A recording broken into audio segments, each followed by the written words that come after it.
Good afternoon and welcome to Artists of Color. I am Elaine Hall-Corbin, your host. Glad you could join us today. And my guest is Napoleon Jones-Henderson, and I call him artist extraordinaire because you really got to see some of his work. It is fabulous. Good afternoon, Napoleon. How are ya? Good afternoon, Elaine, and I'm fine. I'm still vertical. Yes, you are. Thanks for coming on. I appreciate it. My pleasure. Tell us, well, tell me, I know about you, but tell my audience a little bit about Napoleon. Who is he? What does he do? What is his art? All of that good stuff. Well, how much time do we have? I know. No, I'm originally from Chicago. Right. I was born and raised there, and with lineage from Mississippi and Alabama. But I came here in 1974 to teach textile weaving at Mass College of Art. I came here for a year. And I've been here for 42 years now. I was going to say. Right. And you never left. Yeah, seafood's good. Textile industry is located out here. And so all the resources I needed for what I was doing was presently available. So moreover, I fell in love with the topography of this New England area. And I was close enough to New York not to have to live there, but I can go in and out. But you can go anytime when you want. And just found the community, the artistic community here in Boston, very alive and very energetic. And so I ultimately ended up staying here, and I've been working here doing my own studio work, teaching at various colleges, Roxbury Community College, Emerson College, and Mass Art. And in '99, I spent 10 years at Benedict College in Columbia, South Carolina. I know, he disappeared and I couldn't find him. But I was coming back every year, see, because Open Studios, Roxbury Open Studios. There we go, and that's why we're here. It started the first year I left here in '99. Yes, it did. And Candelaria, who was the instigator, I call her, the provocateur who started it, is that we'd had numerous other conversations around that, as well as the Black Roxbury Film Festival as well, comes under her aegis. And I knew I couldn't leave here after being a part of provoking such a thing to take place. So every year, for all the years I was away, 10 years, I came back every year to do Open Studios. I know, because it's actually the only time I got to see you. Right, well, that was a good thing for me too, to see you at the same time.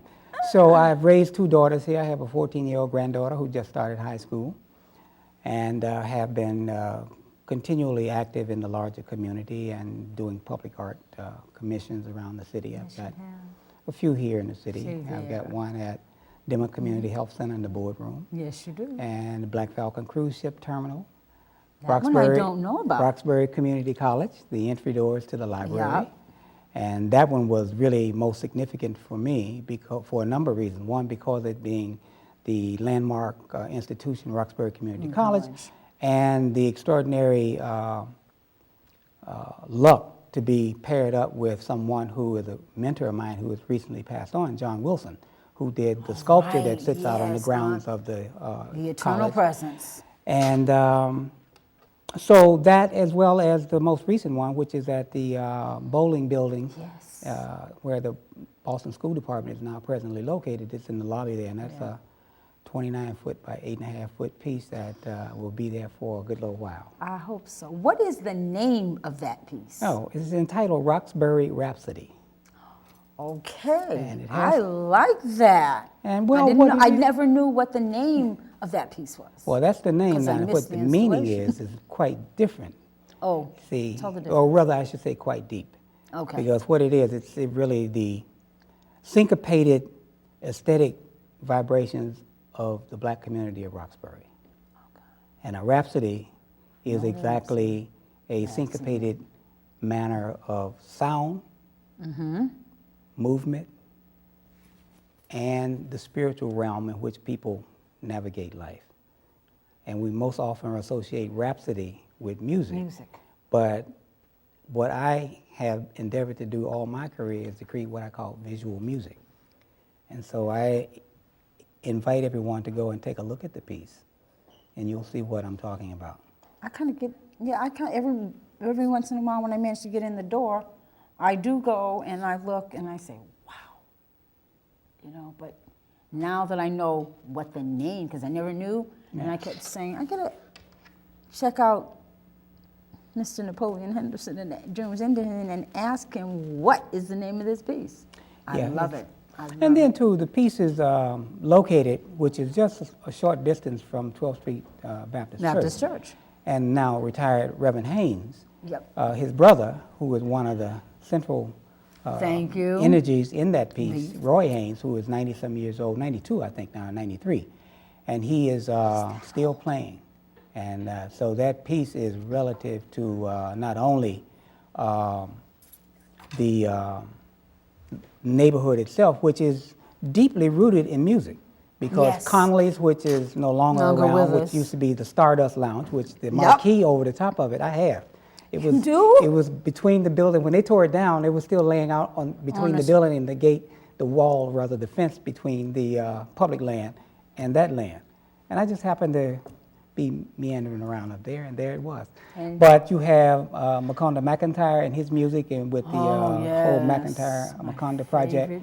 And so the wealth of music in the Hi-Hat Lounge and Wally's, and you keep going on, Estelle's and so forth and so on. So this, within a good 1 mile radius of Dudley Station, you've had a deep history of music.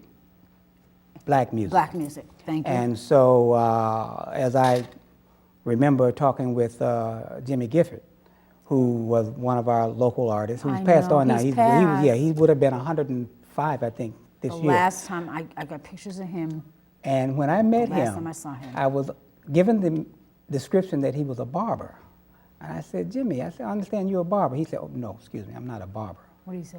I'm a hairstylist. And I went into his shop, and he had the wall with this plaster with all these photographs that he used to do the hair of all the musicians who came to town. And there he was up there in these emblazoned photographs. And I said, okay, I stand corrected. You're a stylist. You do. And he was a good painter as well, so and a good friend. Fabulous you know, painter. So that piece really, I've attempted to have it give visual presence to the life of Roxbury, at least I know from the years I've been here, and to speak back to the history and then to look, it is casting forward. So it's a piece that goes, you know, from ancient to the present to the future. I just learned a lot. I hope everybody who's watching this has learned as much as I just learned. And I'm born and raised Roxbury. Well, you know what I'm going to ask you about? What's that? Roxbury Open Studios. As you said earlier, you weren't here when it started in '99? Yeah, I was. You came back for it in '99. Right. Tell folks about Roxbury Open Studios. Well, Roxbury Open Studios is an opportunity that we do each year to allow the larger community, not just Roxbury, when I say larger community, the metropolitan Boston and beyond, to come and visit artists in their studios, those who have actually operating studios where they live, and sundry other artists who don't have studios but have congregated in certain locations like Hibernia Hall, First Church of Roxbury, and the Parish House, and a couple of other locations to allow the public to come, engage with the artists, to purchase the works of the artists and then ingratiate their homes with these beautiful works that the artists create, and to actually demystify, in a way of speaking, this whole romantic aspect, which all of the mystery and the romanticism is really a part of the artist's life. But an artist, from my perspective, has been given a gift. And that gift, they have the responsibility to share. And so Roxbury Open Studios is an excellent opportunity for artists to be able every year to share that gift with the larger community. And so we're October 1st of this year, on the 30th rather, we have a open reception at the Dudley Cafe and Dudley Station. And beginning the next day, which is Saturday, October 1st, and Sunday, October 7th, from 11 to 6 p.m., people have the opportunity to come and visit the artists at those two locations and several other locations, as well as all the studios. And there's an available map that they'd be able to acquire also online. Okay, all right.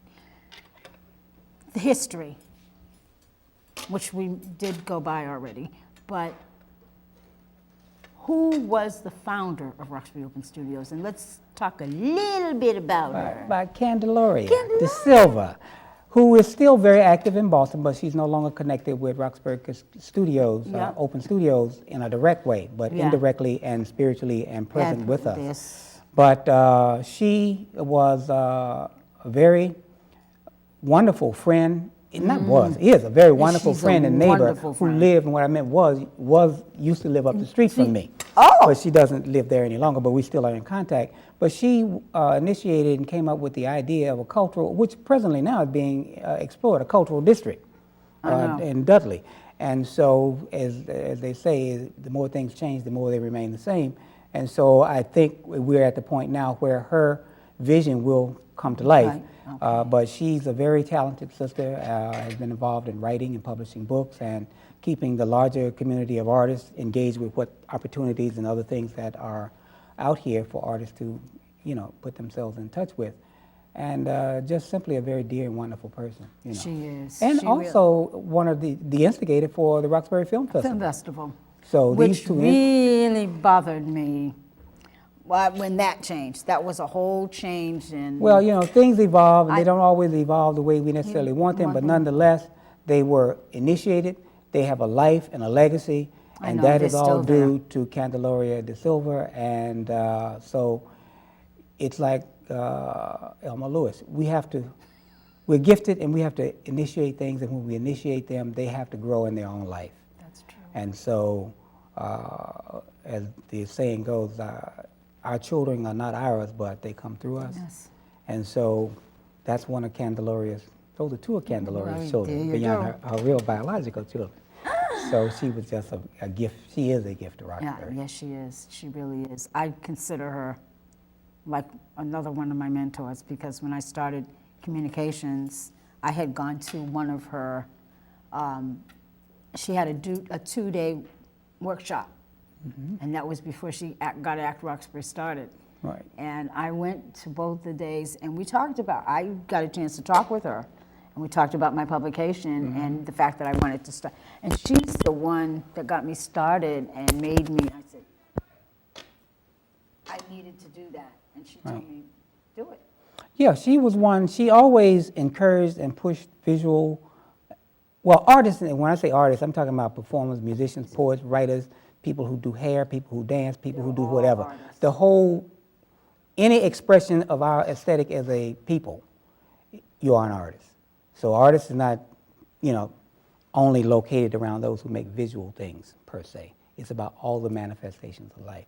But she was always one to encourage anyone and everyone in whatever creative kind of endeavor they wanted to partake in. Exactly. And, she always was there for me. She's a shepherdess. She I has a like flock, that. and that flock has gone out and pastored and, brought forth quite a number of wonderful things. Yeah. And you mentioned Mr. Wilson? Yes, John earlier, Wilson. And, John Wilson. The Museum of the National Center is going to be one of those places that's going to be open to the public, so I thought I'd put that in there. Oh, most definitely. And those that are interested can go up to the Museum of the National Center during Roxbury Open Studios, which is the 1st and the 2nd of October, and you get to see the Eternal Presence. Right. As a matter of fact, you get a chance to see 2 of John Wilson's works here in the city. That's the grounds, the Father and Son on the grounds of Roxbury Community College, and the Eternal Presence on the grounds of the Museum of the National Center of Afro-American Artists. So, we're blessed to have, perfectly honest, we have a greater depth of art per capita population for a metropolitan city of any city in the country. That's true. We've got an extraordinary amount It's of work extraordinary. here. Really quickly, have you been to see any of those pianos that have Yeah, been erected across the city? I passed one today right out in front of the Dudley Cafe. I'm going to have to see that. But yes, and that again is another one of those expressions of visual embellishment of the landscape. Well, Napoleon, Jones-Henderson, thank you for coming out and letting us all know about Roxbury Open Studios coming up next week. That's right. And I appreciate your information and your history, your artistic history, because there are things, that I didn't know that you've taught me. I've been around for a little while. You sure have. I know that. Like I said, I remember when. I do appreciate the opportunity to come here and share this information about not only myself, but about Roxbury Open Studios and especially about Candelaria. Yeah. Okay. Thank you so much. My pleasure. Good afternoon. Welcome back to Artists of Color, and I am D.Elaine Hall-Corbin, your host. Thank you for coming back to join us. And my guest is Noel. Staples Freeman. How did I do that? I don't know. But she's with us this afternoon, and she's the founder of Uprising Dance Kind Theater. Yes. Noel, thanks for being with me today. Thank you for having And I me. am so glad you came. I know we've talked about this off and on for a while. For a while, You know, yes. and I've seen you and your company do African technique dance, and I love it, especially your young people. Because I remember seeing you last year at the Kwanzaa. Roxbury Kwanzaa. Yes, Yeah, yes. And oh my God, that was so fantastic. I love those young people. They were wonderful. Yes. Tell us, my television audience, a bit about you. Who you are, what you do, where you're from, and all of that good stuff. My name is Noel. Many people know me as Sister Noel. I was raised in Dorchester, Mass. And I participated and went to school in many of the arts institutions in Roxbury, Dorchester, and Mattapan. And I was raised in Dorchester, but do you want to know where I studied? And Yeah, like where you mentioned about some of the artistic institutes in Roxbury where you were trained. Who were some of those institutes? okay, the Billy Pope School of Dance, which was on Dudley Street near the Strand Theater. I never heard of that. Yeah. And from there, I worked at the Elma Lewis School Yes. as a teenager, so I was fortunate to be able to take classes with everybody. See? And that was a wonderful experience. From there, I went to the Boston Conservatory for a brief time and studied. Oh, I didn't know that. Yes. As long as I've known you, I never knew Yep. that. And I also studied at Emerson College in the dance and theater department there. Okay. So all these things are consecutively from the age 11 onward. So I never stopped dancing. After that, and I worked with a group in Roxbury, the Dancers of Yimard, which was Leon Mobley and Ja-Amin Mobley and Igina Mobley. And that was one of the first times that I really did traditional West African dance. And from there, I was with the Art of Black Dance and Music. Music, yes. The That's wonderful Sister thing. Diama Battle. Yes, with Miss Diama Battle, Ama. Mama Ama. And the beautiful thing about that, at the time, we had most of our classes were in the community. You could take a class any night of the week. Anywhere. The Roxbury Y, the Shelbourne Community Center, Madison Park, See? the Marcus Garvey Garvey Center. Center. We were always Everywhere. Yeah, always practicing. Had beautiful artists come in to study with. Ola Tunji, Bamadalea Sumarai was right up the street on Highland Ave. It was everywhere. Yes, There was no place you couldn't go. no place and you study, could. That's right. You know? So of course there were other places to go, but you could be right at home in your own neighborhood and study technique, dance and music. That's good. Yes. That I love because I remember all of that. We're going to take a short break.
Thank you and welcome back to Artists of Color.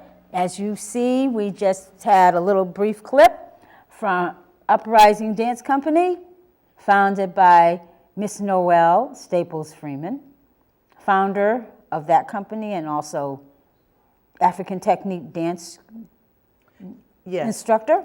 Yes. The clip, I wanted to say one thing. I've been fortunate to be a guest at several institutions. One, Lena Park has reopened. Right. And a former student of mine, Ashley Rose, who's all grown up, Oh, hired Ashley. me she was know my her. student as a youngster. So I'm so happy that one of the institutions that was so important to us as youth Right, is is reopened, opened. and African dance is a part of the program there. Also, the clip you saw is ASSHKA Dance School, which I'm a guest teacher at, and the young folks there are students of the school, and they had a big performance. So that is where I teach as well. So those students, fortunately, as we were fortunate as youngsters, not only to learn one style, but learn many styles: ballet, jazz, bachata, salsa, African dance technique, hip hop, and crump, all those things that the youth are very interested in, but also learning how it is the root of us as a people, which is important. So it's not just dancing, but learning the history of what you're doing and why you're doing it. And that's important. Yes. That's just like when, before you came out, I was listening to Napoleon. I learned stuff, that I didn't know. And I'm a Boston-raised Roxbury girl. Yes. There are little pieces that I didn't know. Yeah. But they need to know that, and that's part of the learning and the teaching of the culture and the dance, and that's great. Yeah. How did you start the Uprising Dance Company? Well, many of us dancers in the community, we all have raised families. Right. I came on as a teenage, well, before my teen years, but I danced through my pregnancies, and I am still dancing, I'm still teaching, I'm still always learning.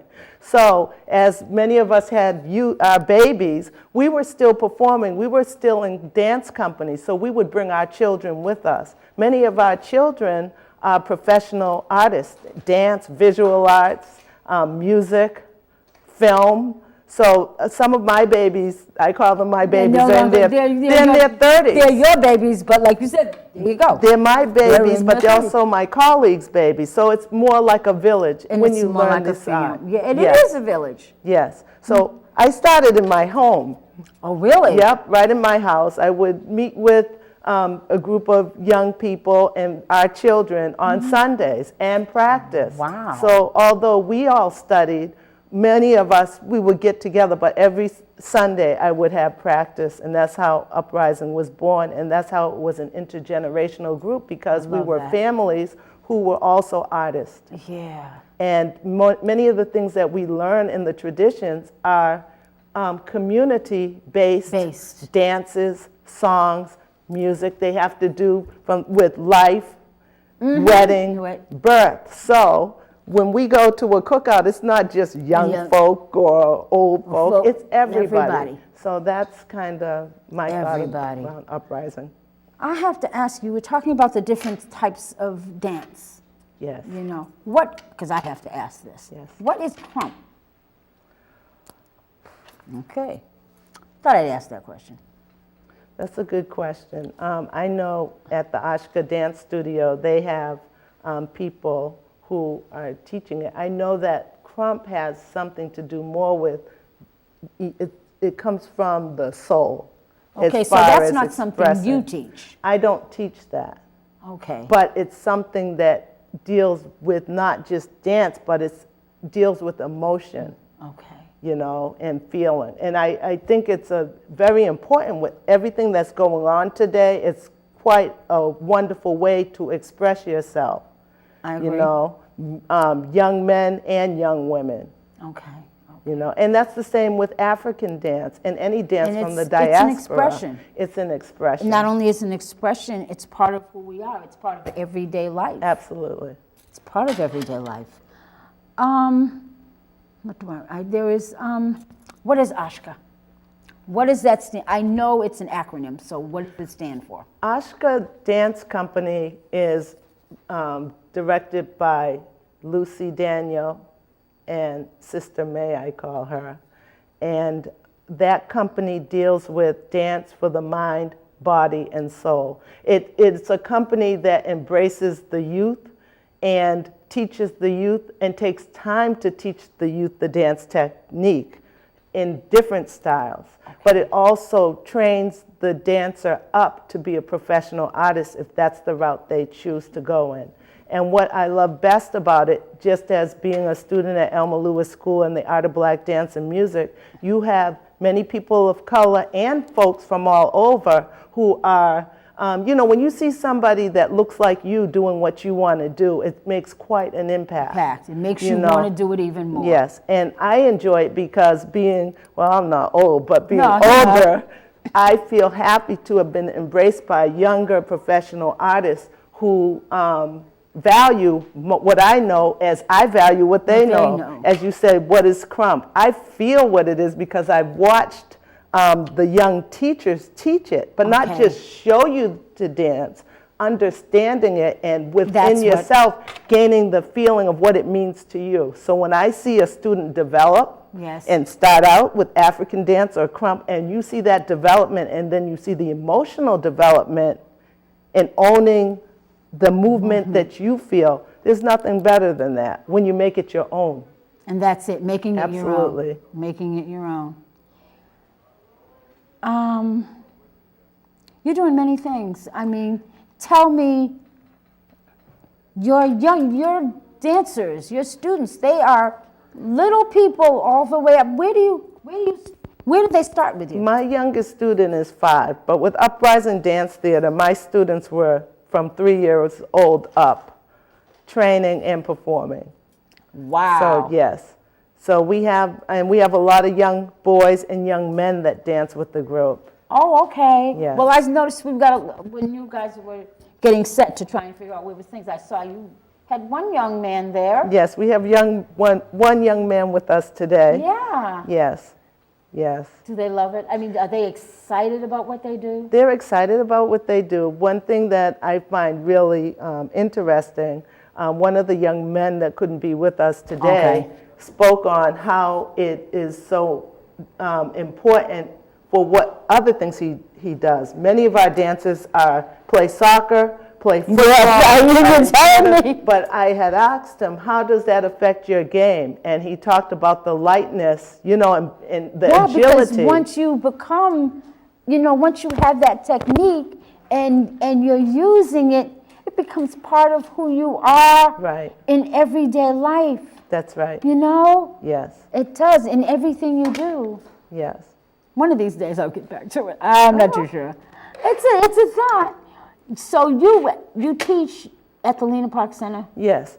And where else do you, and I know you do ASSHKA, but do you teach anywhere more locally than just the Lena Park Center? I used to teach in the Boston Public Schools as an arts educator, and as you know, many of our schools have merged. But I kept those connections with my schools as long as I could. But the great thing at Lena Park, my students' children are taking my class now. So I've had parents come in and saying, oh, that's my teacher. So now I'm teaching their children. Their children, where you Yes. taught them.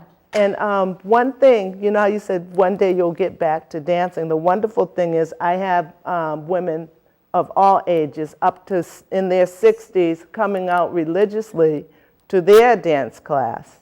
And it's really great because, you know, with how things are, sometimes we get so busy, we work, we go home, we work, we go home. To see the bonds that women are building with each other. And do you find that not only are they building, the older ones, not only are they building with each other, but are they building with the young women Yes. that are taking those classes? Yes. Well, I had the opportunity at Lena Park they had a gala for the opening of the center, and we had the children from age 5 to 65, you know. That's all right. Together. That's me. And we all danced together. So although they had taken classes, we had at a point that we had to come together and dance, but also what does that entail? Learning about the drum and how is that connect with the dance. Learning about how to wrap a lapa or put on a headdress.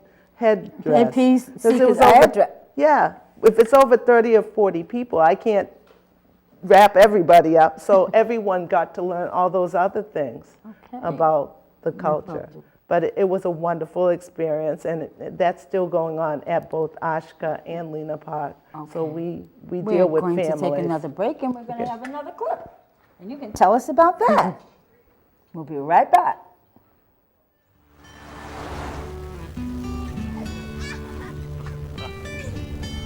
They say that when you're facing extreme danger, your life flashes before you.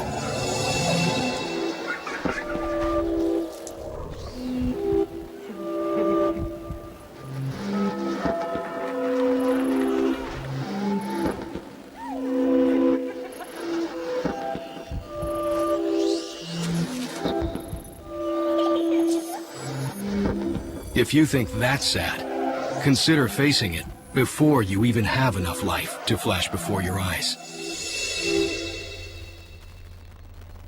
Car crashes are a leading killer of children 1 to 13.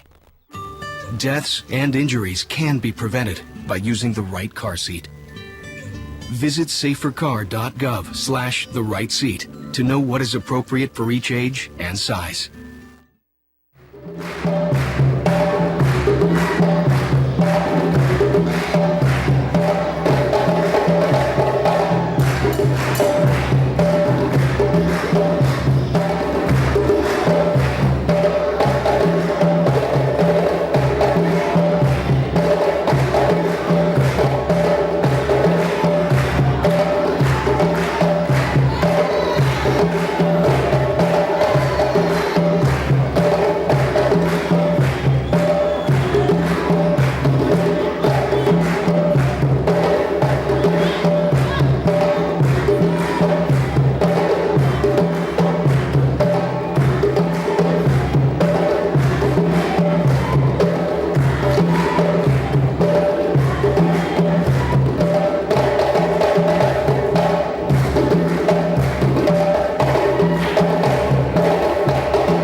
say one thing. The drummers in that clip, Brother Jafar Mansell, Brother Stone Montgomery, and Brother Stephen O'Neill in the clip that you all saw.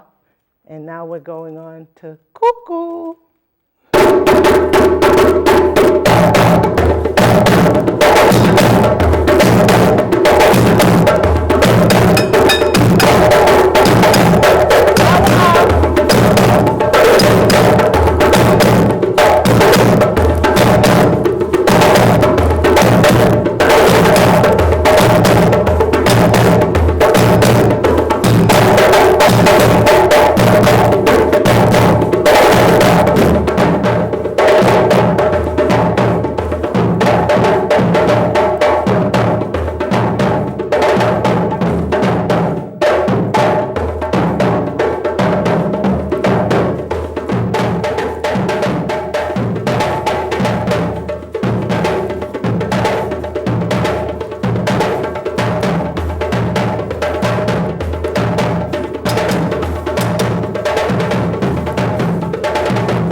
Artist of Color.